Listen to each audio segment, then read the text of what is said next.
Well, that's 2 nights down and 2 to go. This morning I'm following Offa's Dyke path going north from the campsite, beginning with this climb up Panpwnton Hill. It's a real killer with no lead into it, just straight up. Following this path for I think 3 or 4 miles, and I head down towards the railway line and the river, cross over those and come back towards Knighton via a little village or town called Knucklas or Knucklas. It should be a 14-mile day. So Knighton is straight down there. Today's forecast is for cloudy and overcast weather, mostly dry, not cold. You might see a light shower at 1 o'clock, but that's it. Did have some rain last night, quite heavy in the evenings. The worst I've seen so far this weekend. I've got some more hill to go yet.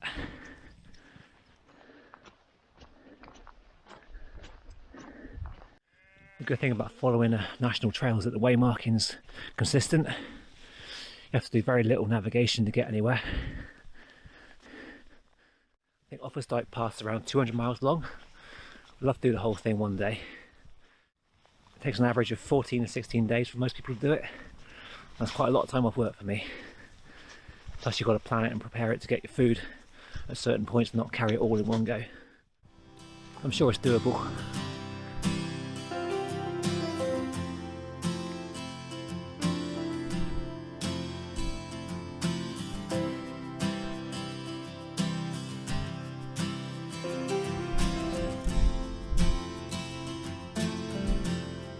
Down there's River Teme, which I'll be crossing later on this morning. There's a railway line down there somewhere that goes east to west.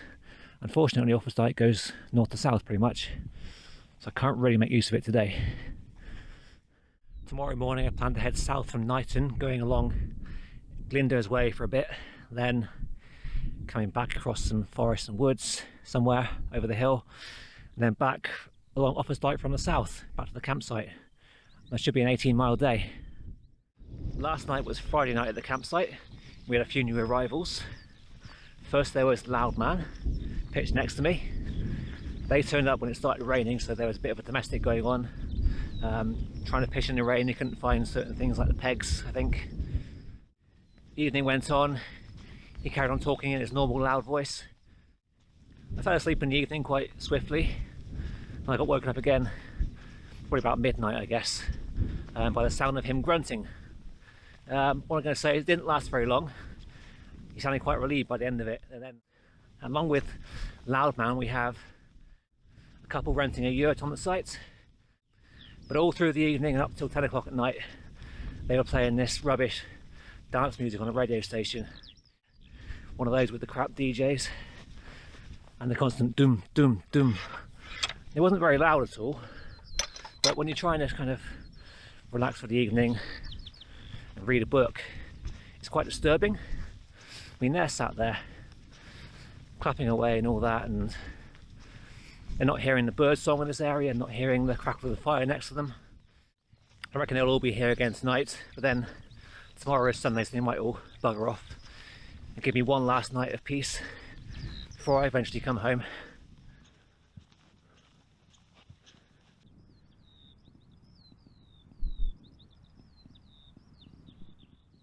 Right here there's a junction with a bridle way going down a hill and across it. I'm going straight on towards the dark hill you can see ahead of me. That is Cwm Sanahan Hill. That should be the first of 2 trig points this morning.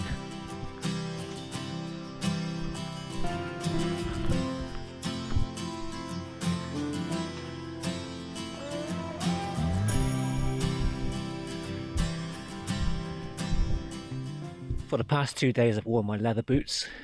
They kept my feet dry. They're very strong underfoot, give me lots of support and traction. I get in a few hot spots yesterday on my walk, but I'm playing it a bit brave today. I'm wearing my less waterproof but more comfortable La Sportiva boots. No over long grass here, a very clear defined path to follow. But long term I am planning to invest in some sealskins waterproof socks. They will keep my feet dry even when the boots get wet.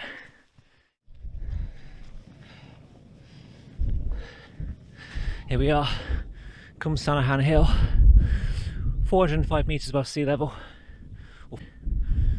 Views back towards Knighton, and views, I guess Knucklas is down there somewhere where I'm kind of going next. It's taken me less than 1 hour to get here, which is quite impressive. Maybe you can see around me the cloud kind of pouring down in the distance, very almost like funnel clouds, you know, but not that severe. I'm surprised I've seen no one else thus far, because the Offa Dyke path runs right by the campsite I'm staying at, and the kissing gates there have been clacking back and forth through the morning and also yesterday evening. It's quite a popular route, at least in that local section. It's Saturday morning, it's not a wet day so far. Would have thought local people would be out here enjoying the local landscapes, and for a point of reference, in spite of what I said earlier, I have now tucked my trousers into my socks again. There's not a lot of grass here, but what I have seen is quite wet. Lest ye be warned, going downhill, which means only one thing to follow that.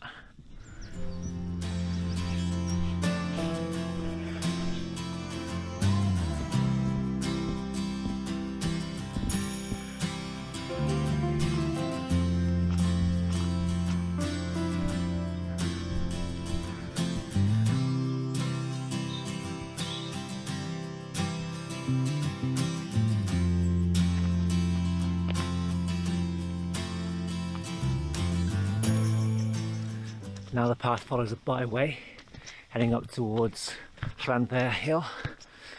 There should be trig point number 2 up there. I'm not sure if I can reach it, it's on private land. There's a very distinct ditch down to my right here. It's quite nice to be walking on a dry path, but I've already got water in my boots, so I can feel it sloshing around in there. The socks don't feel too wet. Right. A little bit confusing here, the arrow is pointing across to the right.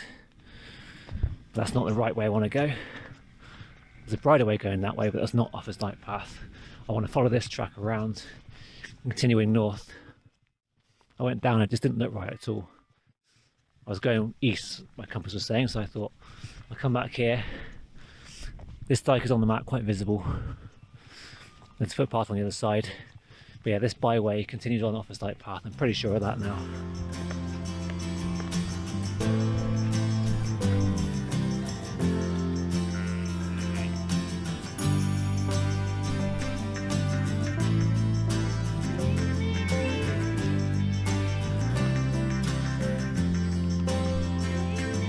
Path junction here with Mytton Way. I might come back here in a moment. Carry on up this path a bit further.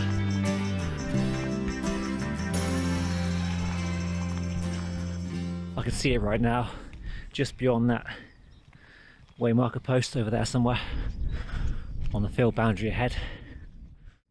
But again, it's all private land. Around about 430 metres above sea level.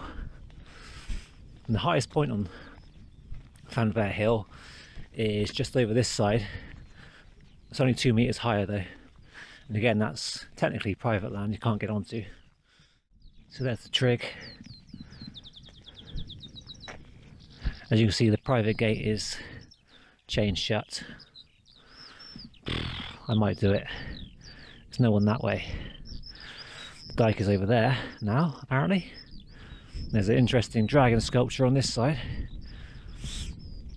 Not watching me too closely, I hope. There's no one that way, so I might do a quick burst over the field. As always, climb the gate on the hinge side.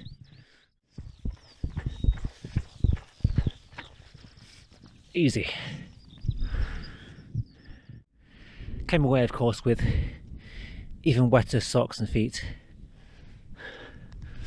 Pretty long grass in there. Anyway, head back down this way to rejoin the Mytton Way and leave the Offa Dyke path.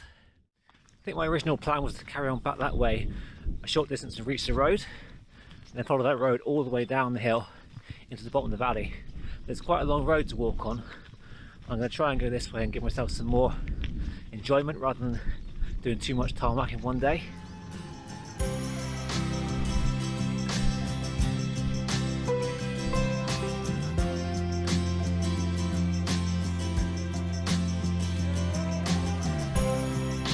taken a permissive footpath down this track.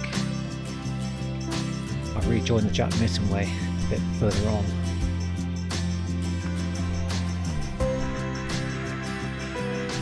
Just came back on that, came through that small gate.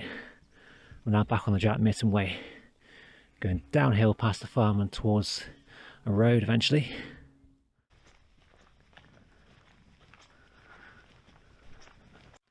I'm not sure how long the Mytton Way is, but it seems to be an easy access path like this most of the way.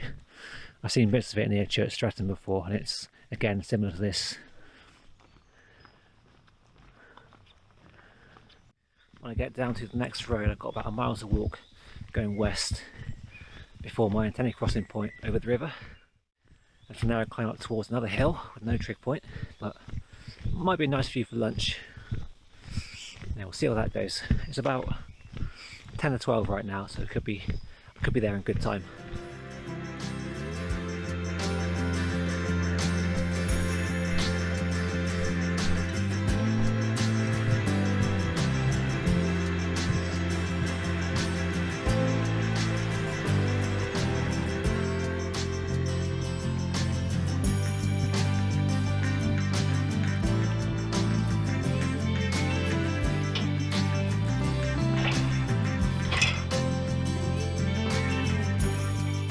I'm back in the long grass again. I'm very good at finding this stuff.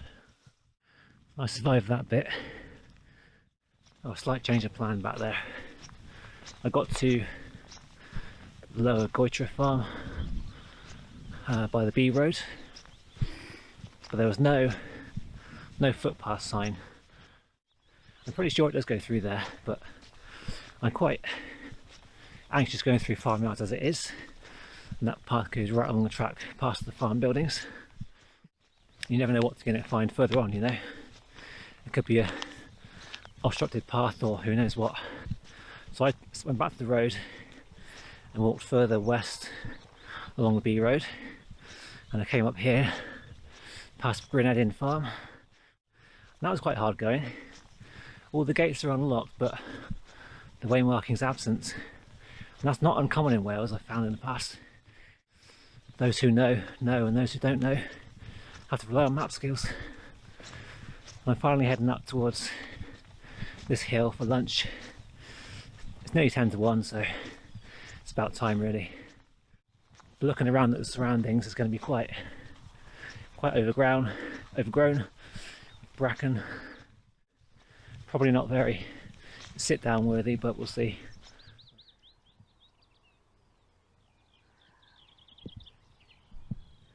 Let's have a go at this one. Werner Gaveron Hill. The highest point is somewhere beyond those trees. I'm not too fussed about that. I'm going to plop down somewhere along this open bit, I think, to have some lunch. On the one side, you've got dark and gloomy. The other side, it's almost sunny. See a bit of blue sky for the first time in a few days. Can't be Wales, surely.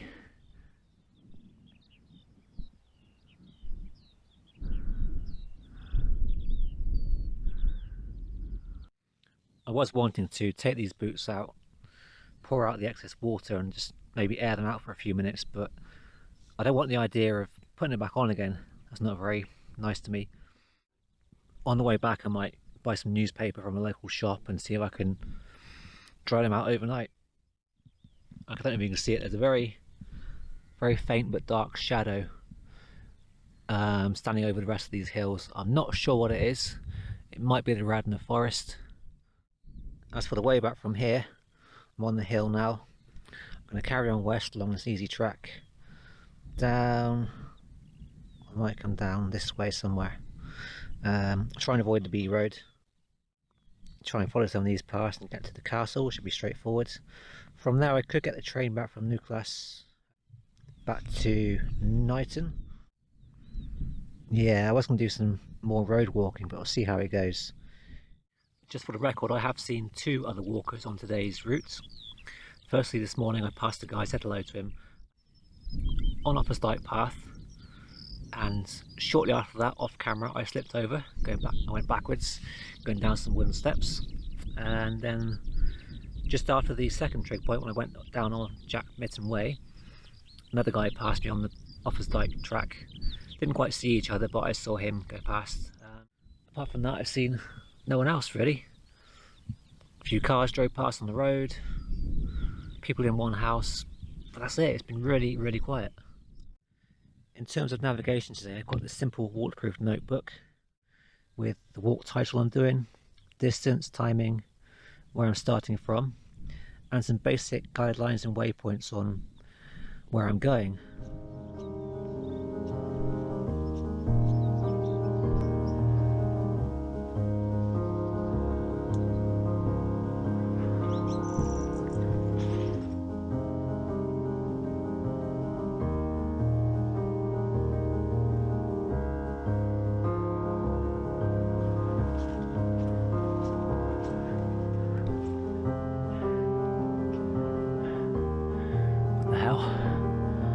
Giant junior hacksaw. I had to walk on the road to get this far. I couldn't find a path going this way or any further back.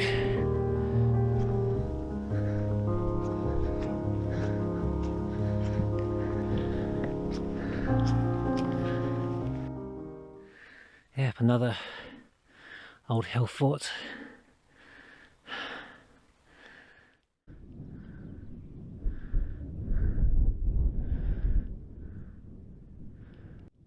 No idea what this thing here is. An awkward seat, I'm not too sure.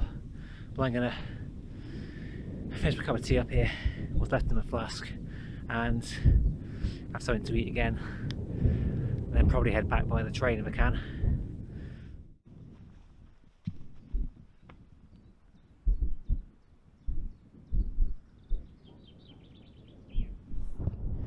That's the road I walked down earlier to get here. And this morning I was up on somewhere over those hills. I've still got to head back that direction 2 or 3 miles to get to Knighton in a tent.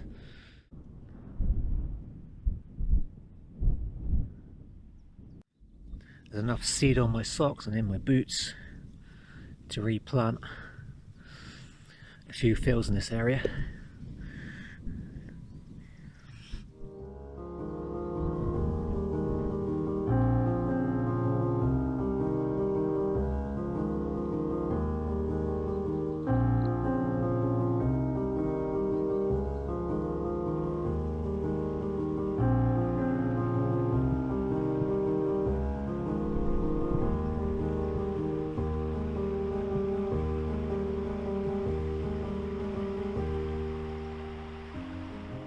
Coming down from the castle, I did learn that the route I was looking for has been closed officially because the steps leading up to it are damaged and need repair. I found it on the way coming down off the hill, and yeah, it's quite obvious really where they were. I just kind of blindly walked past it. There's no footpath sign as such, but there's a page you can donate to get the work done.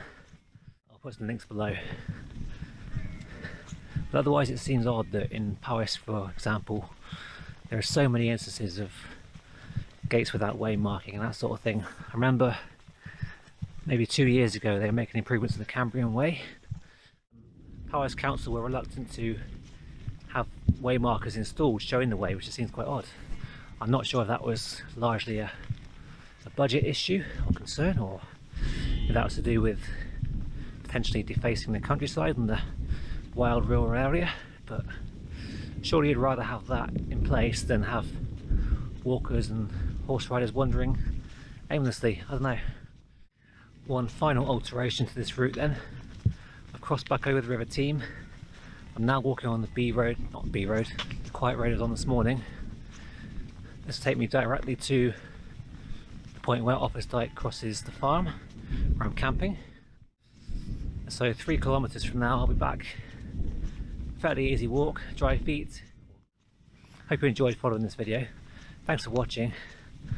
If you get a chance, do explore Offa's Dyke yourself, and maybe the castle hill fort I went to.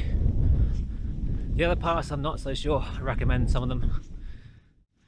Anyway, take care. I'll see you again soon.